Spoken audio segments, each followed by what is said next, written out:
action. And welcome everybody. This is PnP Weekly episode 171, unless I'm completely mistaken. Yes, it is. No, Thank you're you not. again on updating that on the invite title, so that helps. Now, it is actually Friday, 17th of June, 2022. We typically record this on Monday, but this time on Friday because I will be having mandatory break on Monday because of a doctor's visit in the morning. Nothing too official, nothing too bad. What is it? Nothing to worry about. I guess that's maintenance work. Maintenance work. Yeah, yes. But I'm not allowed to talk on the Monday, so that would be a pretty one-sided PnP Weekly. So I can do hand waving and just punch. Hey, Vesa, so how do you feel? In the PnP Weekly, we always talk about the latest on what's happening within the Microsoft 365 world. We go through articles, and we do have a visitor as well. Who do we have this time? Like I wouldn't know. Today we have Edyta. Edyta, so she is one of our MVPs. She works with Valo, and we will talk about many different things, among which we hope to get to learn some more about Power Apps and Teams, I believe. Yep. Yeah. I guess it's going to be an interesting discussion for sure. Now, before we go there, just a reminder for everybody as we go through the articles after Edyta's interview, please remember hashtag PnP Weekly, tag in Twitter. That will help us on finding your awesome content. But for now, let's jump on the interview with Edyta. Excellent. So thank you, Edyta, joining us on this lovely sunny Friday, at least in Helsinki. Hopefully it's sunny in your location as well on the PnP Weekly. Let's jump right into it. Can you do a quick intro on who you are and what do you do for a living? Yeah, okay. First of all, hello, and thank you so much for the invitation. It's a big pleasure to be here with you together. I'm a bit stressed, as you have noticed at the beginning, but yeah, let me start with the introduction. I hope that introduction will be kind of icebreaker. So my name is Edyta Gorzon. I'm Polish, born in Poland. Currently, I live in Germany. I decided to move from Poland to Germany a few months ago. So yeah, I'm trying to adopt, and that's going to be keyword of our conversation, to new reality. I call myself person who wants to bring people together, who wants to explain technology in an easier way, in not technical way, because actually, we all are crazy about different flavors of Microsoft and so on. We follow all the news. However, just the regular users, they quite often have no clue what is changing, and they even don't understand the language we are using.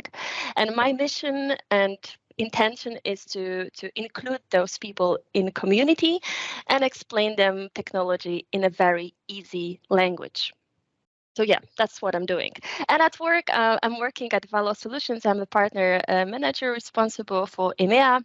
In the past, I was ACM consultant. So all of those Teams implementations when COVID has started were on my plate. Cool. And you're also an MVP, just to call out that one. Oh, yeah. Yeah. You can see I'm a bit shy. Yeah, I'm MVP. I got my first award 3 years ago. Whoa, cool. Time flies. Already, time flies, right? Mm-hmm. You mentioned adoption. Like that is your thing. That is the area in which you're interested. 2 years ago, there was this. In case folks weren't aware of that, there was this big event, pandemic. Mm-hmm. And many the youngsters might not have companies. Seen that. Yeah, that's good. Yeah, exactly. Like back in the days, and many companies were or faced the huge need, like they had to change the way they work. Mm-hmm. How did you experience that and what that meant for your work, right? Because like if there's one thing that drives adoption is the necessity, but it's also adding stress because now we have to, like there is no way out, right? So how did what did you see in the workspace, and how did you help the customers you work with go along that change? Oh gosh, it's a very hard question. I saw so many different flavors and interesting ways of implementing Teams. But in fact, yes, that was necessary to have teams in place for communication and collaboration. So basically, I saw two groups of customers. The ones who just said, okay, we implement. We don't care about governance. We don't care about wider thinking. We simply want to have any tool to maintain our business, basically. And the others who thought, okay, wait for it, adoption, maybe it's not only training, maybe it requires kind of plan and is a process. So like learning new languages, you cannot learn language in 1 week. So how you can learn new technologies, new reality in 1 week, it's basically impossible. Yep. So I had a chance to work with both types of customers. The first group, so those who just implement teams and went with the flow, after 1 year, they just realized, oh, and beep, we have a problem. Beep, beep. Yeah, beep. We have a problem, and Clippy will not help us. We seeing that you're trying to adopt teams. Would you like some help with that? Indeed. And I saw, oh gosh, such a weird teams environment. There were hundreds of teams. I call them zombie teams, the ones which are not used anymore.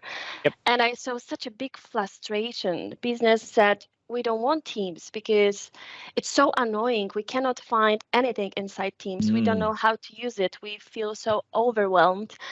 So that was one of the biggest problem I faced a few times while thinking how to actually make a re-adoption plan, how to make re-adoption activities, because we are not starting from 0.0, we start -100, and how to convince now those people that this is a good technology, just the way how we approach it at the beginning was wrong.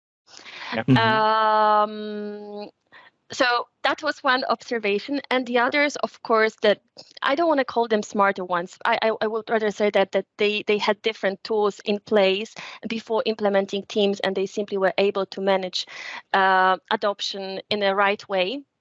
Of course, it was smoother, but still there was a pressure on my shoulders. Okay, because as we know, adoption is not training, it's communication, engaging stakeholders, maintaining the resistance to change. So there's so many activities in the entire process. And of course, 3 months, it's still too less time, but at least there is some time to prepare those activities in a sufficient way. So basically, I was super busy. I was really patient, and this inner motivation when I introduced myself was, okay, the most important fact for me is just to convince those people that they are able to manage this specific solution, no matter what's your age, no matter what's your role. I had public customers. I don't know how it works in Finland or in the Netherlands, but we know that public sector is kind of special.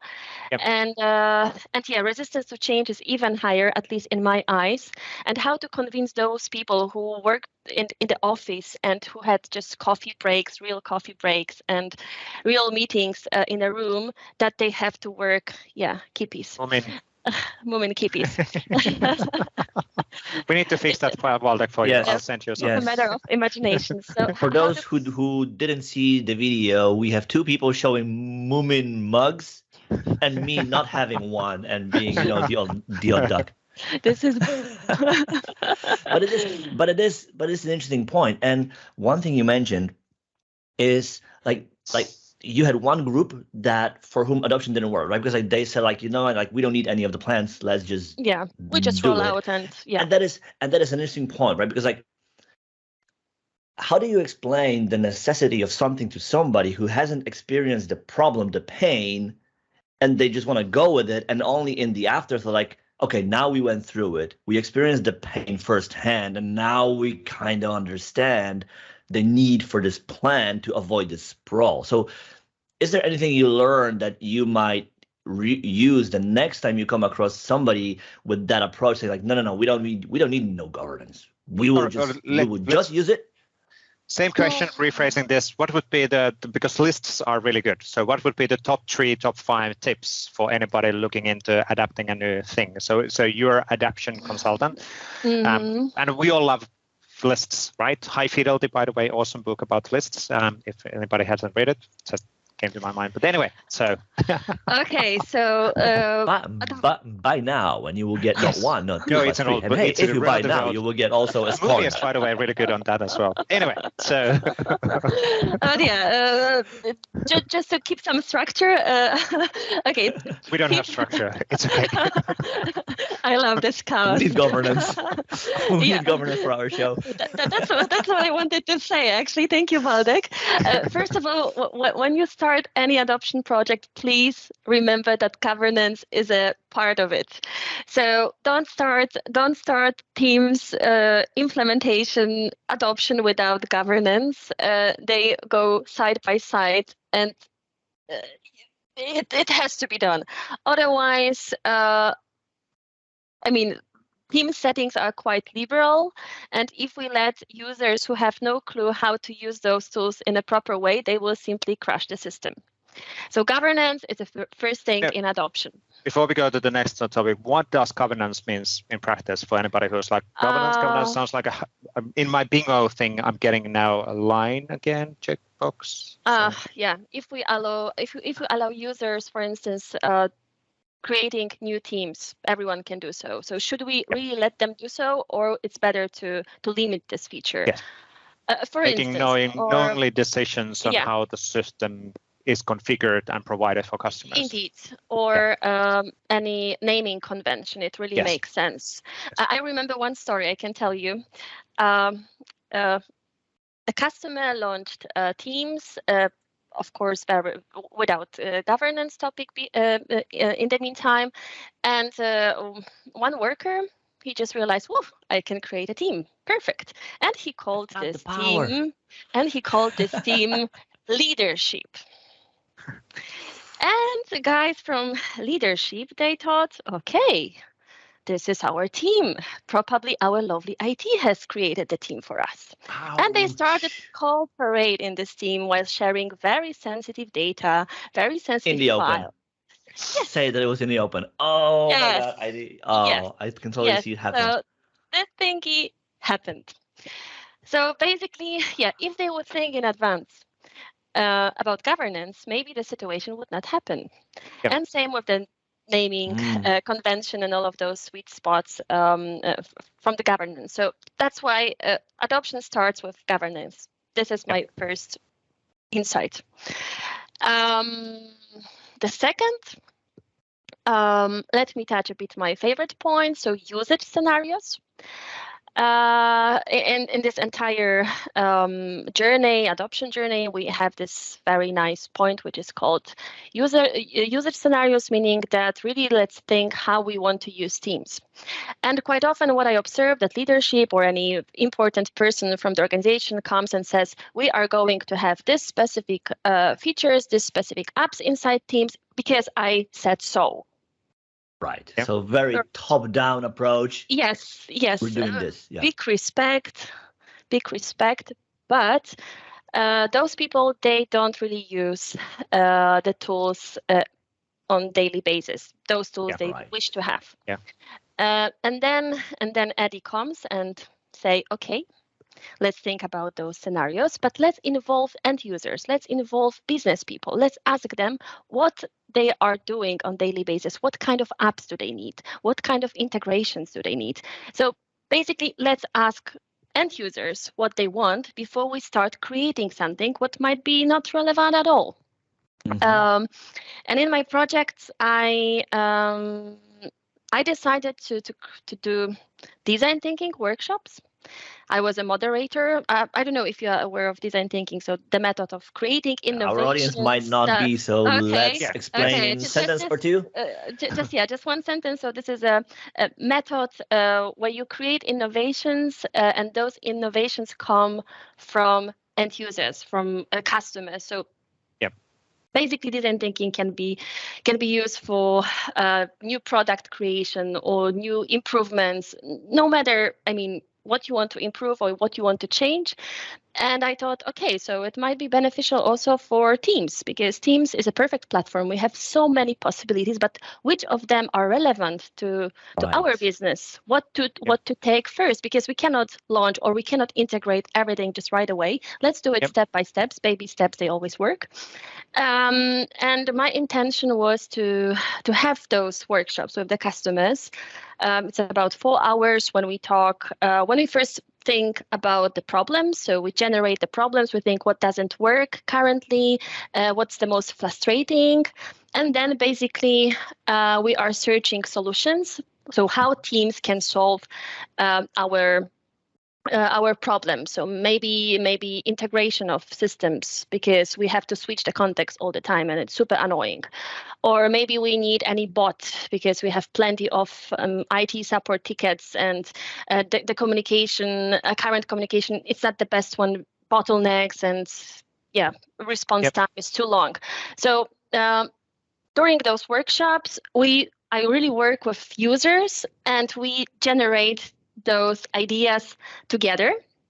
Of course, in the meantime, there is a kind of inspiration session when I'm presenting teams possibilities, what can be achieved, giving kind of inspiration, because I also cannot expect from business that they really know what teams can. And at the end of the day, we select the best ideas. We make a prototyping. So I'm doing prototyping, or my team. And we are testing if it really makes sense to have those solutions ready to go and launch globally in our organization. And since we have those solutions that are good ones for our business, then we have perfect starting point to prepare custom trainings. I'm not training users with just, basic simple teams with Northwind, Contoso. Yes. No, indeed. Contoso is nice, but it doesn't really help with real adoption. Super successful company. Yeah. Indeed. So we were super successful. Yeah. Anyway, we simply have perfect starting point for all of those teams training materials, for train the trainer workshops, for champions to really understand and teach them how to use Teams in a proper way, in a way that fits to our needs. Right. For that particular customer. Right. That just to recap on that, there's actually just a reformatting what we were saying. So there's kind of two different big things as we start adapting almost anything. It's just not Teams, but it's anything, any system. It's the educating what the system can does, and that's the inspiration part. So basically showing, oh, I can share my screen, oh, I can have video, I can do a chat, and all of that, which is that's cool. But then the more interesting thing is that, okay, so hey, you end user, you are the one who's intended to use these cool features. What do you do actually for work? How can we use that inspirational and those features as part of your day-to-day business? And that's kind of the more important thing, because like I said, that gives them the insights on, okay, these are the things what we should be focusing on training. These are the things and solutions and scenarios which we should be evolving even more. That's really good way of approaching things. Really good. And another thing you mentioned, so we were in our list, we were 1, 2, and now I want to go into the 2A and B. You mentioned that we'll never get to 5, so it's fine. So. Yeah, exactly. Like if we will get to 3, that will be already enough. Right? Because with the A and B, we will have 5. You mentioned that you in like a part of the workshops you do is trying to inspire the customers, showing where they could be.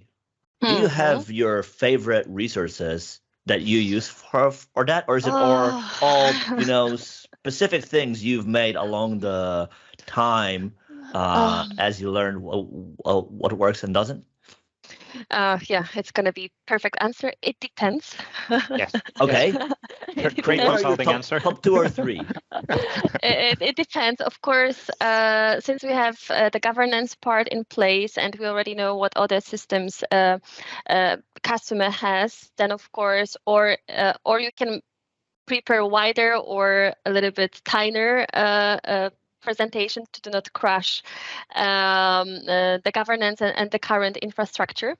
But I would say that from my point of view, it's important to show this collaboration part. Quite often my customers in that time, they thought that Teams is just for calling, for recording, for chatting. So to really show them how we can collaborate in Teams.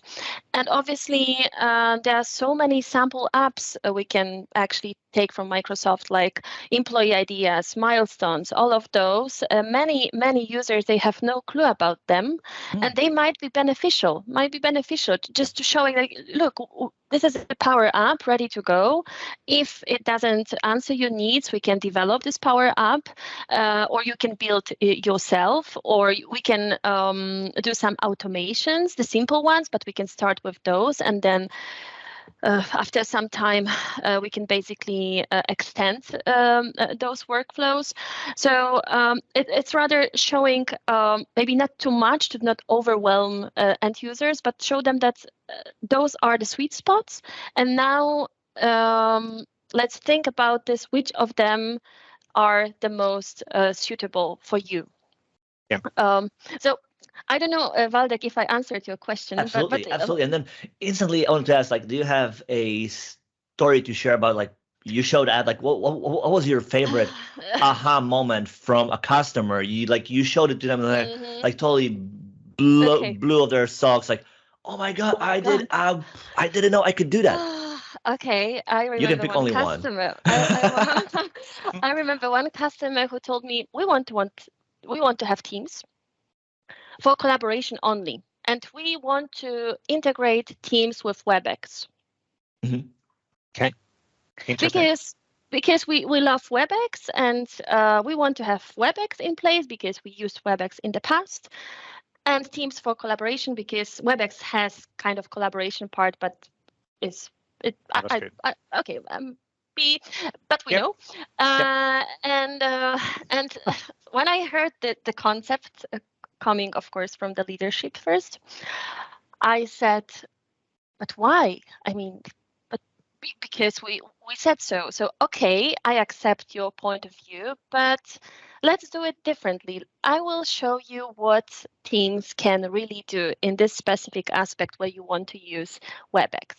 It took us a few months to convince the C-level managers, but at the end, thanks to those different inspiration sessions for users, also for leadership, because they were required those sessions as well, they finally decided to go only with Teams. Ah, brilliant. Yep. So this is one of the stories that they simply didn't get why we should use Teams for calling and chatting. So kind of reverse, because normally customers exactly. So yeah, but yeah, integration.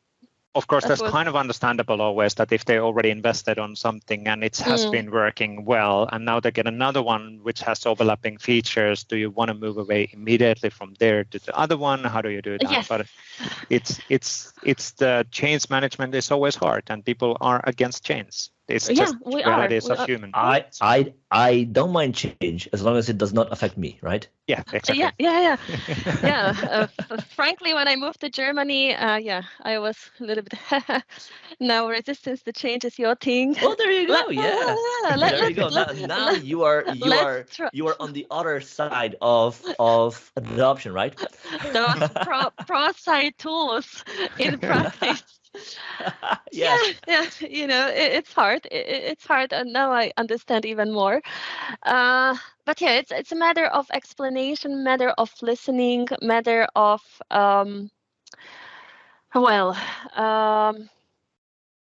showing also the longer term, how we can develop. Not being. In general, it's good to be here at this moment, enjoy the moment. But in business and in such investment, it's always good to think about the future. Long term. Yeah, absolutely. And of course, if we think about the adoption is super important thing. And like I said already, and that it can be a multi-month process of repeating and talking about the same thing and explaining and repeating. And then whenever there's the right time and right state of mind for the leaders to be like, oh, now I listened what you were saying. Now I get it. Because that's just realities of things. And the same adaption channel is actually when we do, even in our case, because one of my jobs is driving adaption of some of the features and all of that stuff in publicly in social media and everything else. It's not about those single moments of time. It's the consistent way of pushing and repeating so that you will actually get the movement in place. It's almost the same as in company level, right? Right.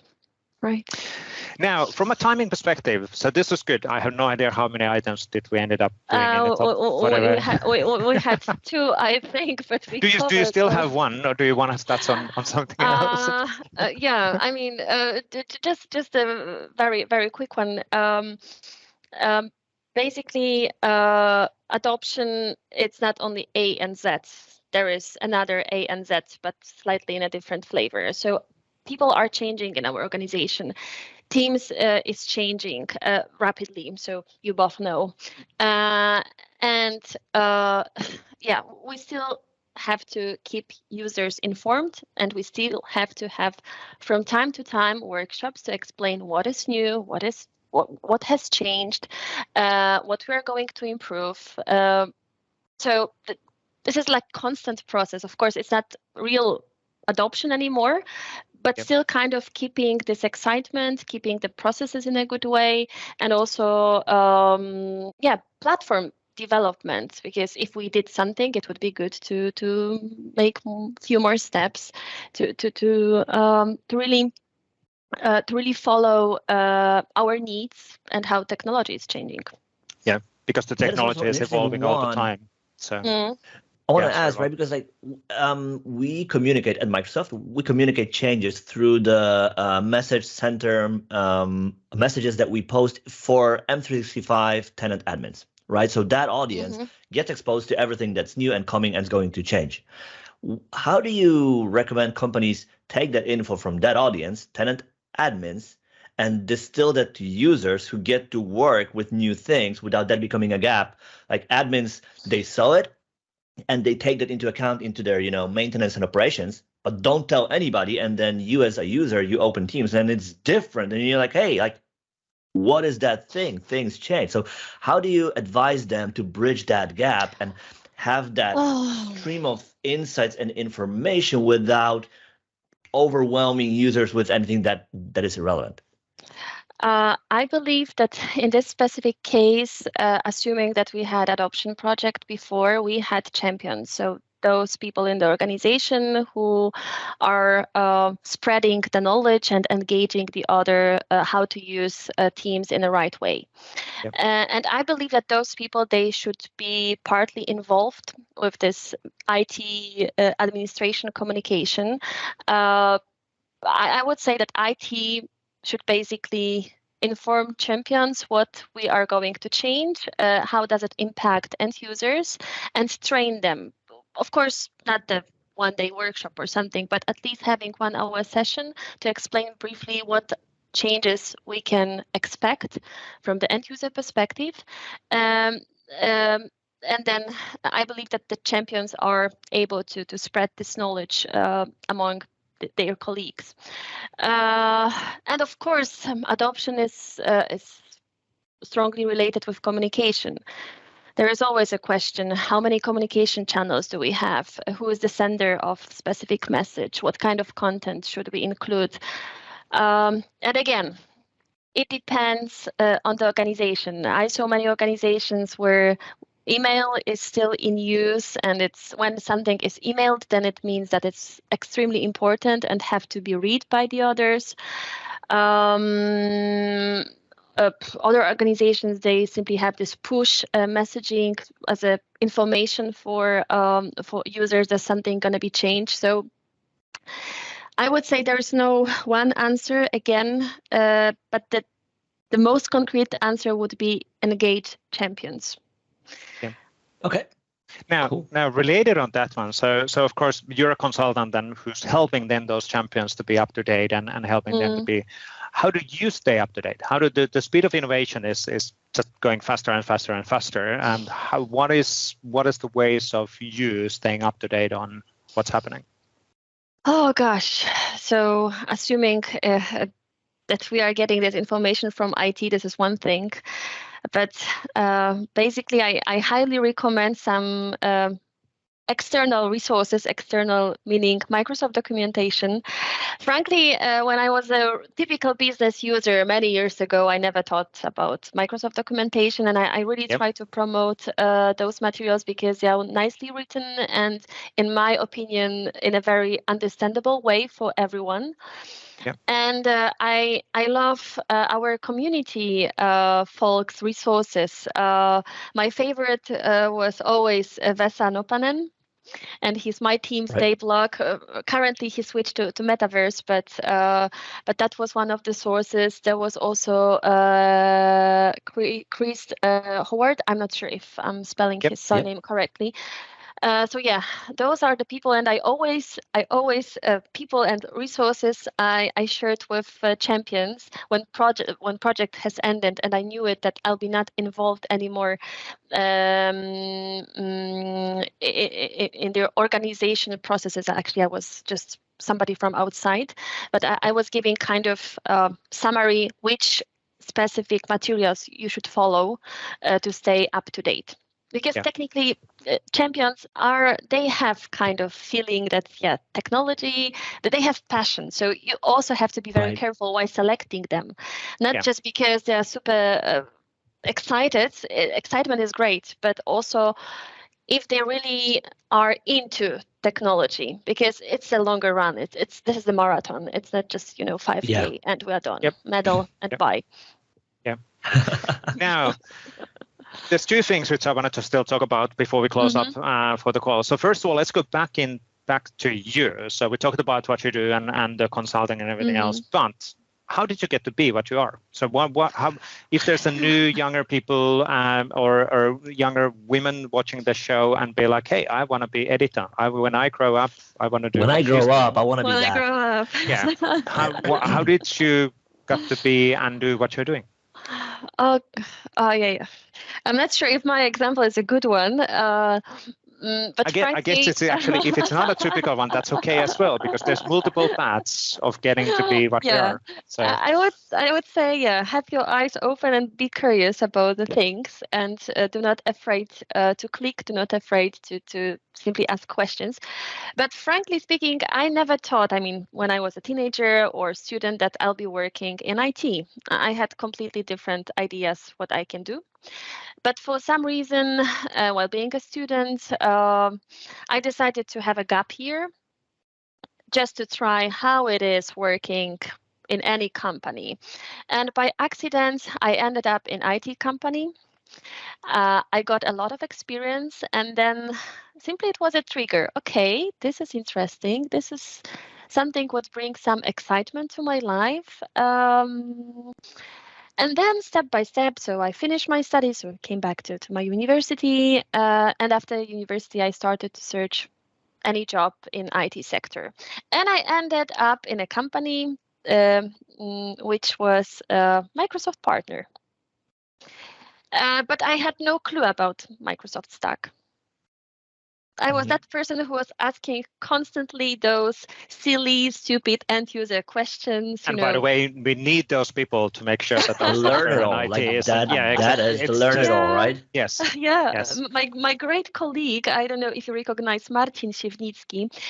We started together Sharepoint Saturdays Warsaw 7 years ago. I remember that he was my guru because he was Sharepoint expert. And I remember that at that times I called him. He knew Kung Fu. Lord of Darkness, because every time when he saw that I'm approaching, he was like, "No, again, this girl who has tons of questions, and I don't know how to support her because she's still asking." So he was my. Right. What do you want from me? But yeah, he was kind of a guru for me, and step by step, our relationship was changing. We're friends now, and I believe that he inspired me a bit. And for some reason, in that company, it was Data Police. we wanted to organize international small events, and why not Sharepoint Saturday or so? Nobody did that before. And of course, I have no clue what's that. So I was Googling all of those MVPs, who they are, and actually what MVP means in general. But I really wanted to do something, to know those people, to know, to see what can I learn from them. And in the same time, since I cannot share anything beneficial with the community, at least I can organize something, right? To put any. That's a wrong way of saying that. That's certainly wrong. That is imposter syndrome for you, exactly. right? That is there. imposter syndrome right there. That's and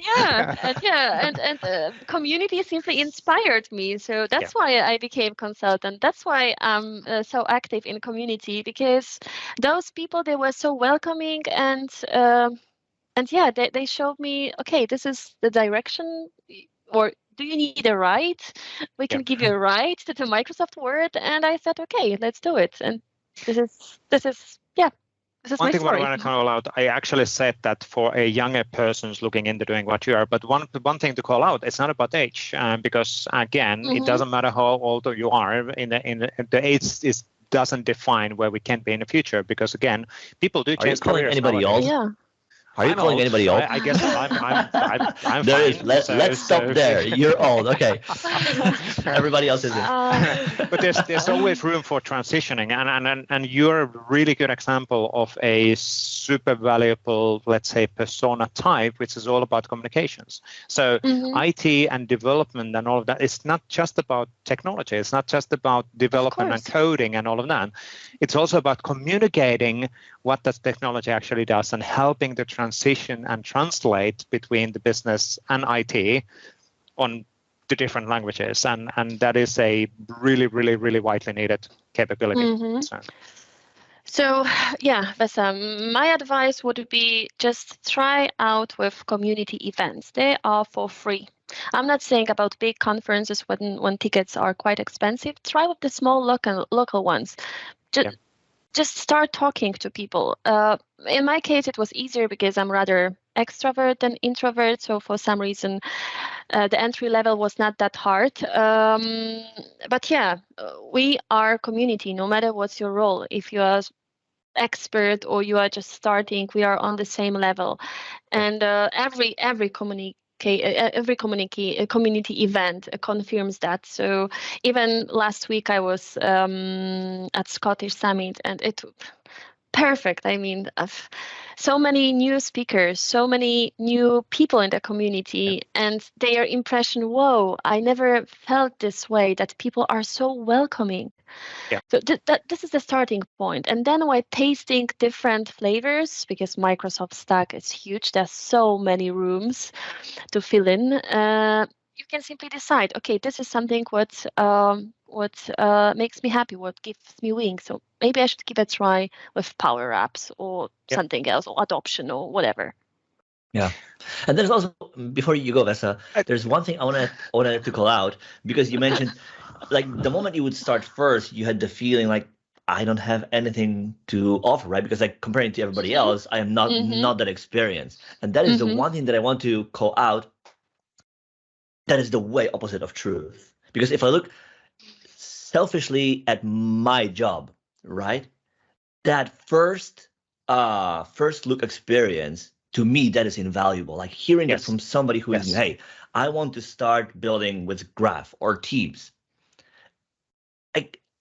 The thing is, if I talk to folks who have 2 years experience, we develop, and it's me, I'm exactly the same way. Everyone is. We develop blind spots for the things that, we're used to. There's the thing, we work around it. We find our way around docs, resources, and tools. But it's that first experience. You're new. Where are you blocked? What things do you don't know? What doesn't make sense? And you can get that experience only once. So that is that first new person experience. To me, that is invaluable.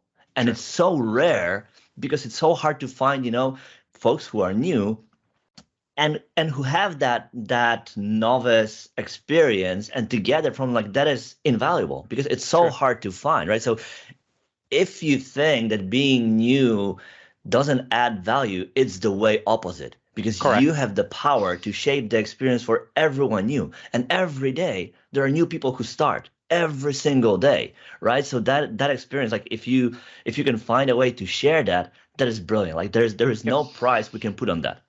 Yep. Well said. The last question, we're over time already, but so I'm not surprised that we're over time, but that's good. Even though I'm the silent Finn, with Finns, we're silent. So Said no one ever, except the silent Finn. Yes, You are actually the only person saying that, right? So it doesn't stand true. No, I met many silent Finns. None of them are, right? We're completely introverts. We're not, anyway. So one thing what we wanted to still touch is women in IT, and there was a really nice conference in Warsaw last week, overlapping with Scottish Summit, unfortunately, which was about women in IT, and we would love to have this complete equality between the genders and anybody who's joining on the community, but that's not necessarily right now still the case because of the let's say how people are focusing on different technologies and industries and all of that. What would be, you are a woman in IT, what would be your tip for anybody who's like, yeah, maybe I'm interested, but I'm not sure if this is a thing for me, or should I go to somewhere else? Any tips or thinking points, how to get started, how to get encouraged on that journey? We talked about, of course, the power of community already. Ask other women in IT. I would say that it's going to be the easiest starting point. I mean, in my case, when I was one of those female community girls in our Polish groups, I was struggling a bit because I had a feeling that I don't really fit because I'm a woman and I have to prove something, and I'm not. It's better say less than too much because maybe my knowledge or my ideas are not the best one. So I would say that it's quite hard, and I think that I'm not the only one. Many women may think this way, and it might be the blocker, just the mental blocker. Therefore, I would recommend start with other women who are active and who are doing something. So I'm always happy to share my thoughts. If any woman is listening our conversation and want to find me and have a chat, I'll be more than happy to introduce you to this word. So baby steps. Is it just as simple as that? Like find a woman who is active and reach out to her. Is that it? Basically. That's a good start, at least. I would do so. Actually, you know Tomasz Poszytek, right? A colleague of mine. Yeah. And I remember our story. Of course, he's not a woman.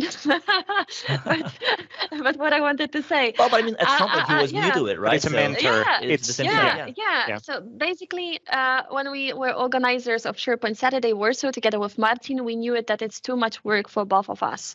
And it's not a piece of cake to organize such an event.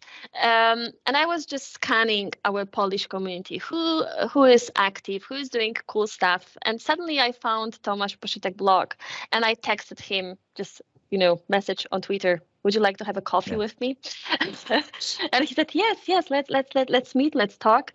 And then, this is how he just joined our team. And now he's a great speaker. He is a great professional, and I'm so happy that we had a chance to meet. And of course, that he's delivering such a cool stuff, and everyone can benefit from the things he's doing.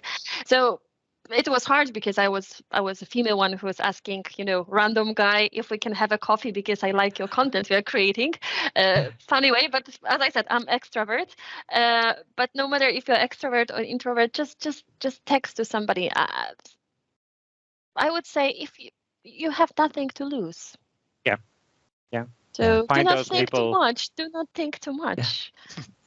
Find those connections and people who are mentoring, and that's we touched the power of the community already, and a lot of the community people, they're always open, they're always helpful. There's approachable. There's only 24 hours in a week, which is a bit of a challenge. There would be so much more we could do, but I think everybody is always open to help as much as possible. So That's right. Good. Now we are over On time. that bombshell. Exactly. So but good bombshell, good final thoughts. But I guess we are good. Any last thoughts, Waldek, from your side? No, it was really great. Despite, and that was also something we talked about before we would start the recording. Perception of us of this show was being that it's a dev thing, right? And like is this the right place for you to be? And will you have anything to add? And I'm yes, you decided exactly. to be here, right? Because you have more than enough to share, like all the things adoption that IT is about people, the way we engage with community. That is invaluable, and that is the awesome experience you have and share. So again, thank you so much for being here. You. Thank you. Thank you. And the power and the importance of communications, because again, IT is people business. It doesn't matter. We have so many great examples. It doesn't matter how cool the technology is. If you cannot communicate or you don't tell people. Or you don't know how to use it. So. Or how to use it. Exactly. It's just exactly. That's why people are important. So. But thank you, Edyta, for this one. Really, really great to catch up. It's been a while, but I guess we're getting back on the conference, meeting people in person. So this was really good to catch up. Can't wait to see you in real life. Yes, exactly. But thank you for joining us, and have a great rest of the week. And we'll jump on the weekly articles, which we'll go through with Waldek right after this. Thank you. Okay. Kiitos. Thank you. Dziękuję. Thank you. Take care. Dziękuję bardzo. Excellent. Thank you, Edyta, on that interview one more time. Really, really cool and good to catch up as well. It's been a while because we haven't actually been in the same conference for a while. So at least I haven't met her for a while. I guess, no, actually, ECS. Anyway, so it's so strange comparing to the years before pandemic, because there was always something happening somewhere. Yeah. But I guess it's a good thing as well. So we're not traveling as much. So it's an economical, so nature thing as well. So it's getting ecological. Thank you, Waldek. So yes, I'm here the whole week. Yes. Now let's actually jump on the articles of this week, and let's start with a interesting article. I'm going to share my screen, jumping in. Now, here we go. And starting with an interesting article around a really, really cool new assessment tool, or in module for assessment tool. So Microsoft 365 assessment tool has existed already. There's already an existing module for Syntex for it, but now there's an additional module for SharePoint 2013 workflows, and it is already 2022, and SharePoint 2013 workflows were basically released 10 years ago. An assessment tool is basically there to detect usage and associations and the status in a tenant. So basically, assessment tool is a officially actually supported, especially this workflow one, tool which can be then identify and evaluate usage of certain things. And in this case, this new module is about SharePoint 2013 workflow. Why would you care? Why would I care? Now, really good question. So back in SharePoint, November 1st, 2020, we actually retired SharePoint 2010 workflows. So basically, super classic workflow engine. Now, SharePoint 2013 workflows is still fully supported. We haven't announced deprecation timeline and the schedule, but it's gonna happen. So it's gonna sooner or later we're gonna actually shut down the SharePoint 2013 workflow engine. And the new replacement is, of course, Power Automate in the cloud. This does not, by the way, impact on premises. That's a completely separate discussion. But with Microsoft 365 assessment tool, tenant administrators can basically do an evaluation within a tenant to understand, are they being used? Where are they being used? What has been happening? And then start making decisions based on that. But that's really, really cool. Thank you, Sudha, on that one. Then we had a blog post from Mark Cashman. Yes, so Mark recorded together with Chris Kent, one of our MVPs, great video that explains what can you do with formatting a list. And there's this cool ability that with JSON, you can change how data in SharePoint lists is shown. And that can go really far. Like you could almost think like you can build application experience on top of a list, right? You can really change how things are shown. And don't really need to build custom code like, like TypeScript code, JavaScript code, and all that. You just adjust formatting of a list to make the list more suitable for scenario that the list serves. So this video is half an hour-ish. It's a really great overview of templates that are available out of the box, what you can do, features, and then also how can you adjust lists to your needs. So definitely, if you're in this space, check it out. Absolutely. Really, very cool stuff again from Mark and Chris. Chris is really the super expert on this stuff as well, together with Andre. Now, we also released a blog post around the most used SharePoint framework solutions from stores. So basically, what are the top 10 solutions in the store? There are a lot of applications already in store built with SharePoint framework. We talk about what are the next steps, what's going to happen, and then also the top 10 solution providers and referencing them directly from App Store so people can actually acquire the solution and test it out in their tenants. So a lot of cool stuff here as well. So thank you for that. Then there was a blog post around the first annual Microsoft Power Platform conference. Absolutely. So we see a lot of interest around Power Platform, Power Apps, Power Automate, Power Virtual Agents, now Power Pages, right? And soon there will be the first annual Microsoft Power Platform focused event. And it will have awesome speakers like Charles Lamanna, Jeff Deeper, and many, many more folks who are highly knowledgeable in this space. So if you're interested in that, if you work with Power Platform, if you're interested about where we are, where we're going, how we and Microsoft think about it, we look at it, this is a great event. It basically event you cannot miss. So check it out. Check out the page, the dates, the agenda. I think it's already available too. Yeah. Is it already? Yes, agenda. Yep. Exactly. The first version of the agenda is already available. Exactly. I think it was released actually this week. So definitely check it out. Absolutely.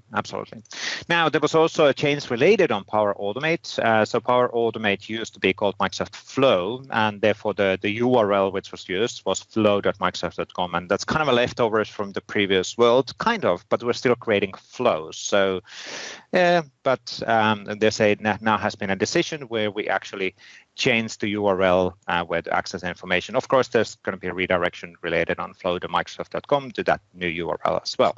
So that's actually really cool. Makepowerautomate.com. So a new URL to host that. Then we had something about wrapping gifts. Exactly. Gifts. So we all know that with Power Apps, we can build the apps. And you can also use these apps on mobile phones.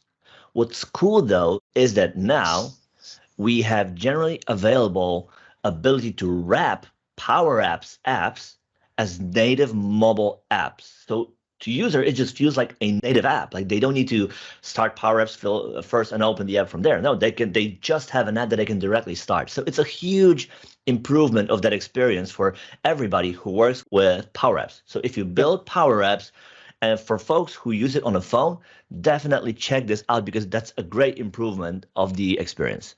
Yeah, this is actually really good. Getting that personalized company application look and feel. This Contoso company is doing really well, by the way. They're everywhere. Yeah, they're our best customer, aren't they? Now, Laura Rogers had a blog post around action button in list and set the column value. And this, again, coming back on the list formatting. So SharePoint list is super widely used up to the level of, remember, it's not a database, it's not a relational database, but yes, you can store millions and millions of lines in a SharePoint list. But try to think when it's actually useful there and when it's a SQL server or Azure SQL. But Laura talks about the relatively new capability where we are able to set the field value. So you can actually expose a custom experience of setting the value as well. So as you click, for example, that square, you can basically do a modification on another column. And that's actually really cool stuff. And it's quite actually easy to do. It's just a matter of defining the JSON definition for making that happen. Not code, right?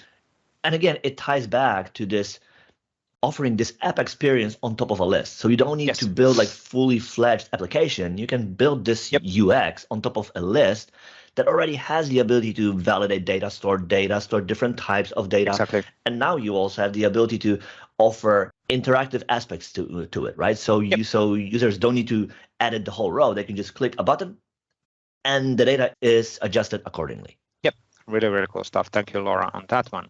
Then Peter had a new blog post about something cool. Yes, exactly. So recently we announced at Microsoft Power Pages, right? So the ability to basically for everybody to be able to build a public-facing site, right? And Peter goes through what components, what building blocks are available there for everybody to build these websites, right? So he walks through the different options, components, what is available, how you can use them, how they look like, and so forth and so on. Really great article that gives you this high-level overview of what is available. Yep, really, really cool stuff. And these are really good on having in practice kind of a visual presentation and, oh, okay, so these are kind of things what I can do here, even though you haven't seen it in live. So great summary on scanning through, oh, I got all of these cool components. So really, really cool stuff as well. Now, we also had a new blog post from Jeff related on a global navigation bar for classic JavaScript and modern SharePoint framework. So hosted in SharePoint 2019 on SharePoint Online. And this really talks about building that custom experience in the let's see if I can zoom in this, custom global navigation in a classic or in the modern experiences, and how we would be doing that with SharePoint framework. So quite typical requirement, actually. So this comes up all the time on how to do those global navigations. So really, really cool blog post referencing the samples and then a video how to make things happen. Cool stuff. Thank you, Jeff, on that. Then we had something more on Power Automate side. Yeah, so we have an article from Jordan Bardwell about how you connect to Graph from Power Automate flow, right? And in this example, he uses the HTTP flow, where you need to have the first preset AAD app with auth, permissions, and scope, secrets, and all of that. And then with these values, you will be able to do HTTP call towards AAD to get a token. And with that token, you can then call Graph, right? So it shows one of the available ways to connect to Microsoft Graph from Power Automate flow. Yep, really, really cool stuff. Thank you, Jordan, on that one. Two more videos. Paolo had a new video related on his SPFX reusable control section. His looks in the different repeatable series, and this time he's walking through all of the different controls in the reusable SPFX controls, which, by the way, please do take the advantage of them. They are so good. Community-driven initiative as well, but makes it super easy to build charts and controls and reuse things. And so you don't need to worry about how would I present or do this. You just drag and drop the control in. That's it. And it just magically works, which is really, really cool. So thank you, Paolo, on that one. And then Shane had a new weekly video as well. Exactly, right? So what if you use the list and store the data and you no longer need a list? Does it need to be there, or can you archive it? And in this example, Shane walks through the idea how you would archive a SharePoint list with a Power Automate flow. Really great example for somebody who isn't a developer or admin, or maybe even you are, and just want to have this straightforward, simple way to archive the list, right? So that it's no longer visible in the UI. Yep, absolutely. Really, really cool stuff. Thank you, Shane, on that one. But that's it for this week. We did record the previous PnP Weekly on Monday. Now it's Friday. Not a significant amount of new announcements, but again, we are heading to the summertime and summer slowness in the Northern Hemisphere as well. So this is a see. Yeah. But it's basically a time of the year where things are a bit slowing down in the same way as it slows down in holiday season. So, which is understandable. It does. It does. Depending on the region and location and a country and all of that. So, but there's a clear drop on the activities when the Northern Hemisphere is having a summer because people are spending more time outside. So, which is understandable. It's just, at least in my case, it's just every single summer you're like, wow, 2 a.m. in the morning, it is still light. It's just absolutely amazing. 2 a.m.? Yeah, it's not pitch dark. That's hard. Just, no, it's not hard. It's actually really good. Oh, so I want to sleep. Sunsets at you 11 p.m. and sunrises before 4 a.m. But then between, the sun isn't that far away from the horizon, so it's still light in the. It just dips, like Exactly. That's in Helsinki. Obviously, in northern Finland, it doesn't dip at all, which is that's even more crazier. So that's why we have proper curtains. So we just close the curtains and it's night. So.